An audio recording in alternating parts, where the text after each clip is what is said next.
Alright, hello and welcome all, it's David, and I'm going to bring you a tutorial on artillery. As you can see, I've got my 6-pound horse artillery coming up, and I just fended off a attack of goons on my artillery that was trying to move forward. And you can see what I did to fend that off. So let's discuss a little bit more in depth about what exactly happened. So I'm using horse art, and horse art is meant to be offensive. So versus a foot art is meant to be defensive. So I was pushing my horse art forward, and my opponent was trying to force my art from being able to deploy, which he was successful in doing so. But knowing that he would push his cav forward, I had my cav ready to assist my art and my lights. You can see I was able to shift them to take volleys upon his dragoons as he was able to push up and try to try to come at me.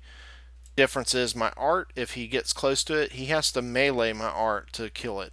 Shooting it is not good enough.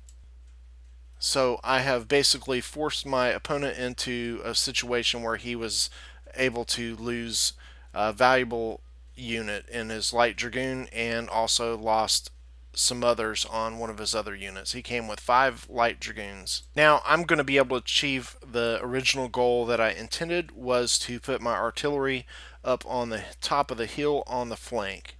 Now I'm doing so in a position that I will not be firing into the hill. I have to make sure that my art is in a position looking at the ground where my art is not going to shoot any inclines in the terrain. Horse art and foot art shoots straight.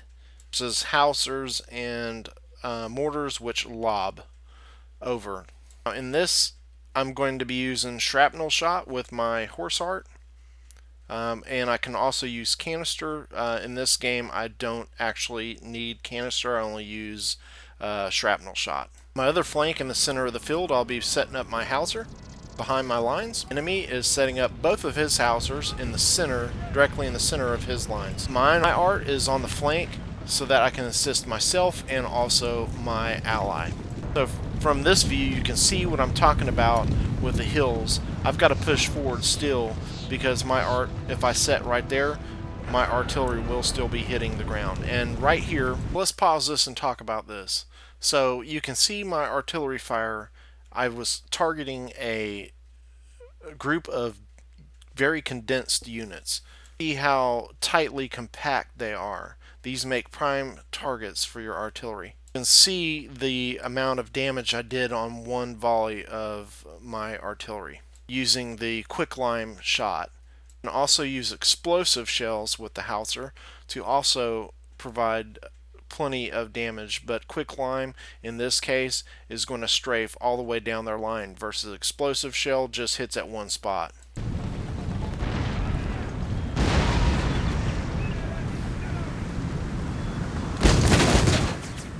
Now let's take a look at my enemy's fire. He is also using quicklime, but you can see his artillery units are directly behind where he is shooting, so he's shooting straight ahead, and he's targeting my light units. Now this is a good tactic. You definitely want to target your your opponent's best units. Knowing this, what I did to combat that is I spread my lines as thin as possible. Now in this case, I'm dropping stake line, but even still, after I'm done dropping the stakes, I'll spread my units as thin as possible. You can also notice that my lines are a distance behind. That way I'm not taking any residual fire from the quicklime as it makes its way back. So I reduce my damage from his quicklime tremendously. You can also see from here that it is going, like I said, back. So if he targets a unit at an angle, it'll go down the line. It causes far more damage, and that's what you want. Now on this side, you can see that from pausing this moment, Rick has dropped 2 stake lines in front of his artillery, and doing so is going to provide him with shield from the enemy's cazadors coming up. You can see also Rick has placed his artillery on his flank. He's protecting his artillery with his lights. The enemy pushes up his cazadors to take fire on his artillery. His lights will be able to open up on his cazadors, killing them off. The only fault is he's using canister shot, which is not in range, so you can't kill any units or any of their men with canister if they're not in range. And you can see what I'm talking about here. He's not taking any damage from the canister, so only can you do that with shrapnel shot. So you can see here how I've positioned my artillery, and you can see how it strafes down the angle of his men. They're tightly compact, so any shots that get in that area is going to make quite a bit of damage and hit plenty of men from behind. So likewise with my howitzer that I'm doing with my horse art, I'm going to use the same philosophy with my howitzer. And you can see I'm firing my howitzer across his line. It's almost crossing, crisscross. My howitzer is strafing across one way and my horse art is the other. Now this is going to cause massive amounts of morale drop to his men and provide me with the ability to kill the maximum number of men. Now on this side, what Rick is doing, or Joker is doing, he is targeting the enemy's artillery. And the enemy, you can see, I apologize, but just on the corner edge of the left of the screen, you'll see the Spanish artillery. Now Rick is targeting that, and also you can see he's got cav there just beside it. So any shots that miss the artillery are hitting the cav. This is something you want to make sure you avoid. You do not put units behind your artillery if somebody is targeting you with shrapnel shot. Anything that misses will go into your units and kill those units, especially your general. Your general unit can easily be killed on fire from artillery targeting other units. Whereas the Spanish player shooting Rick's art, there's no other units by it. So he's got his artillery isolated in a protected position where he's able to use all of his other units to flank the Spanish position on the Spanish left, Rick's or Joker's right. So another thing to discuss, you can see here that the Americans' lights are directly in front of his howitzers, well as my lights are directly in front of his lights. So you can see the missed fires are going quite a bit far up the hill. Now what that means is if you put your artillery in a light or skirmish fight behind, a lot of the missed fire can actually hit your artillery unit behind.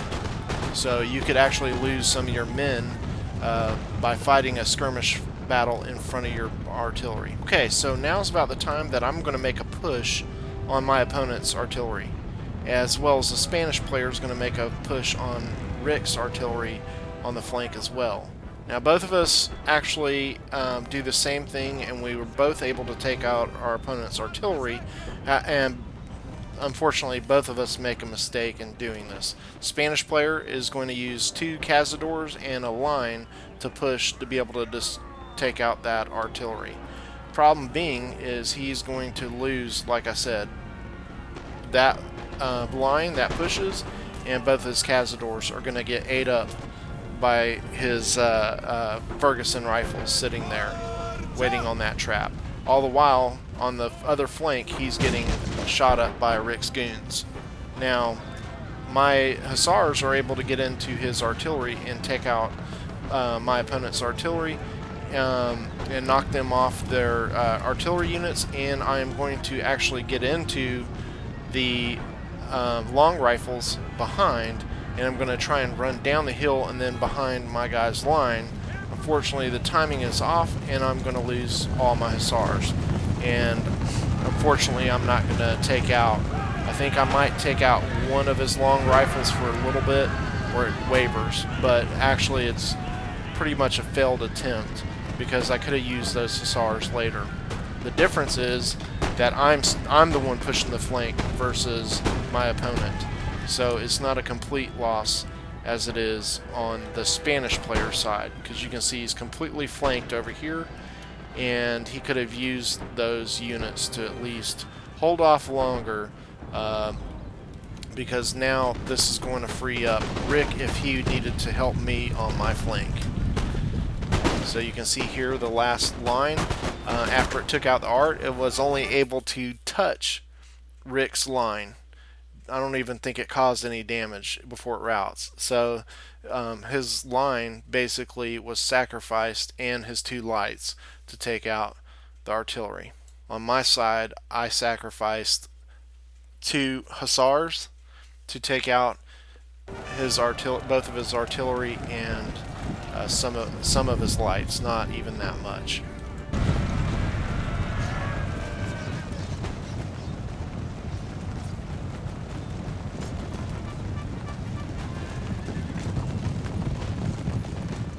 So at this point, the biggest difference in this battle for all the different players is the American player was able to put quite a bit of damage upon me with his artillery, but he wasn't able to inflict as much as I was on him. So I was able to weed out a tremendous amount of line that he had, and he had a bigger army than I did. Now, again, I was able to slowly take out some of his units, and then able to work around his flank as I started to outnumber him. So that was the difference between my artillery and the American artillery.